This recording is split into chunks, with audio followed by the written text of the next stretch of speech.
$15,000 hours? Imagine playing a game for 15,000 hours and still enjoying it, chat. Imagine playing that game long before skins ever came out in previous versions of the game and you're still not burnt out on it.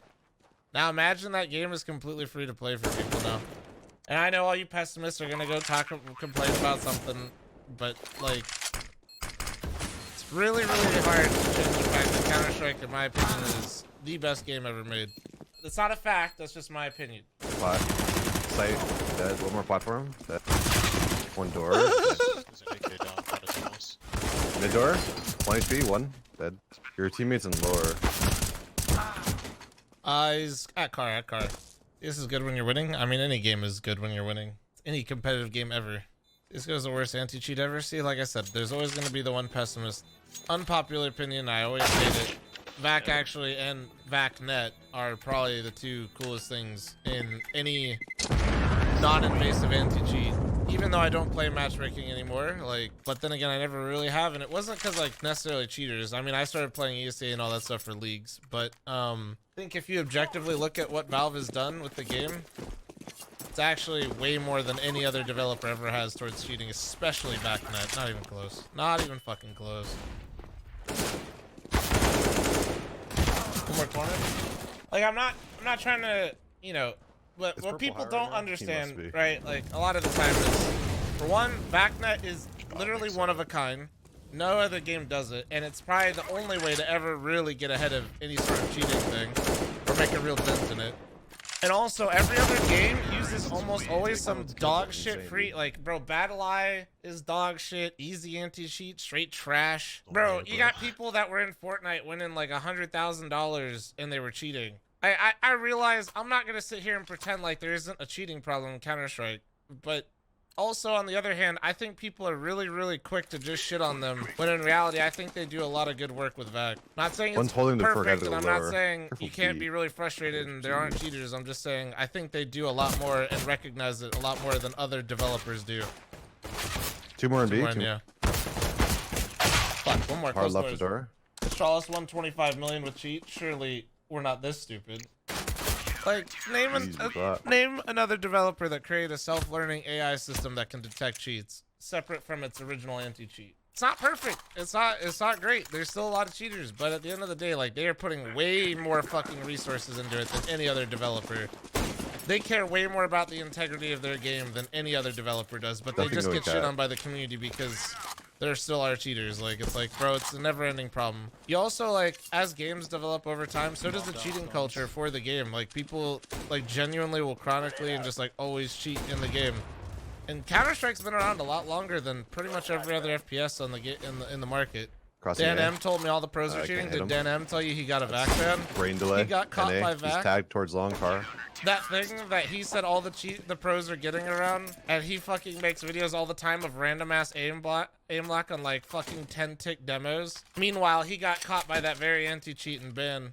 Oh no, you're absolutely not wrong. I mean, like, if you're a very good coder, I'm sure you could code some cheats privately that don't get detected for a very long time. But that's not really what I was talking about. I'm addressing, like, you know, just overall how VAC works and how much attention Valve, quite frankly, puts on trying to get rid of, like, minimize the cheating impact, while simultaneously at the same time basically always constantly being shit on by the community like they do nothing. The problem is they're all fucking like Papegas. Like, I don't even think 99% of the community even understands what VACnet is, that it's separate from VAC, and then how it actually works. Let alone, they probably don't even know it exists. They literally don't know what VACnet is. Double flash long.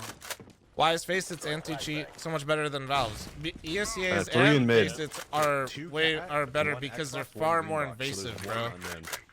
To give you an idea, ESCA's anti-cheat quite literally is a virus, guys. Like, it boots at the same level as your kernel, which means as soon as you hit the power button on your PC, ESCA client is on. It is a virus. And that's way more invasive for literally 99% of your player base. Not everybody wants somebody that can literally scan every single one of their files on their PC on boot up. And that's the problem that you have, right? Like, you have a very large base of casual players that I think rightfully so shouldn't have to give up, like, the privacy of what's on their PC all the time. Yo, he's Xbox.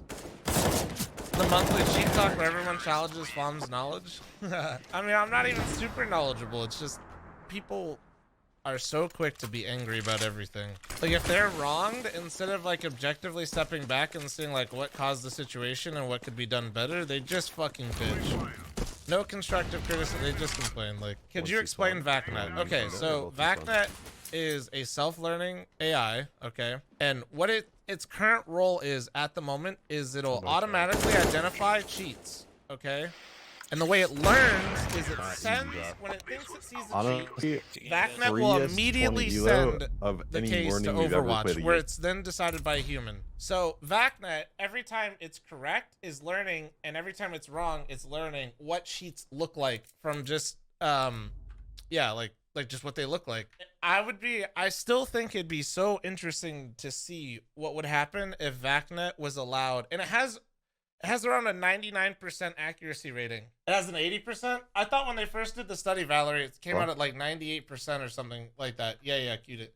No, I think Valerie's right. I think it's 80% then. I may have seen something different at a different time, but I don't know enough or like have any of the videos at the top of my head, so I will just concede. I'm not gonna argue. I mean, still 80% is pretty fucking impressive regardless. That 80% figure is the number of cheaters being caught or number of people being caught that actually turned to be cheaters? Yeah. 80% of the people that thought were cheating were cheaters, and then 20% were actually not cheating. Yeah, and Prime means absolutely nothing, chat. Like, Prime used to kind of mean something, but not really. Why does Prime mean nothing? Because you can buy Prime. It doesn't mean anything. So anybody that owned an account before they went free to play is Prime, and then you can just buy Prime. So Prime means nothing. Like what people don't realize is like a lot of these cheaters don't make new accounts; they buy them. Like a cheater is gonna absolutely buy, like how does he have like a 10-year coin or whatever the fuck coin it is? It's like, bro, because he bought the account. Like people just sell accounts. Yeah, but then you have to buy it again. Right, but chat, please understand that even before they made these Prime changes, hackers were buying accounts anyway. Like we're talking like the real boys that are the ones that try to hide it for a while and try to actually play and not like be suspected. Those guys always have bought their accounts. They weren't leveling these accounts to fucking max level to cheat against you. They were just buying them. So yeah, making Prime cost something doesn't really matter. Why did everyone start talking about VAC again? Because I said that Counter-Strike is a great game or something like that. And then whenever I say that, somebody goes, yeah, but the cheater's forehead. I'm just like, okay. I think people cheat on Face It. Yeah, some do. I mean, it's much rarer and it's not to the same extreme though. But yeah, absolutely people cheat on Face It. People cheat on ESCA, people cheat on Face It.